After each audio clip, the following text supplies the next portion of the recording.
Welcome to McPlum, simple solutions served daily. Hello everyone.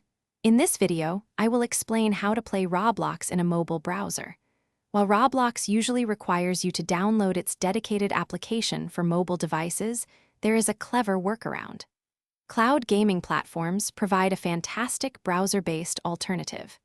These innovative services stream the mobile version of Roblox directly to your device, eliminating the need for any downloads. It's a convenient way to access your favorite games without taking up valuable storage space on your phone or tablet. To get started, you will need to choose a reliable cloud gaming platform. There are several excellent options available, such as Now, GG, CloudMoon, and EasyFun. These services are designed to stream the Android version of Roblox directly to your mobile browser. For the best experience, it is absolutely crucial to have a stable internet connection. A strong connection ensures that your gameplay is smooth and enjoyable without frustrating lag or interruptions. Once you have selected your platform, the next step is straightforward. Simply open your preferred mobile browser, such as Chrome or Safari, on your smartphone or tablet.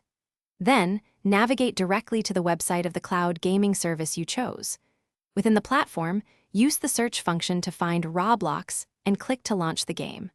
Remember to log in with your existing Roblox account to ensure all your game progress and items are saved. Using a cloud gaming platform to play Roblox offers several benefits. Primarily, it saves a significant amount of storage space on your device, as no application installation is required. For optimal performance, aim for an internet connection speed of at least 4 to 8 megabits per second. Be aware that some free cloud platforms may include advertisements. However, many services offer premium subscriptions that provide enhanced features and an entirely ad-free gaming experience. Thanks for watching. Stay juicy and subscribe.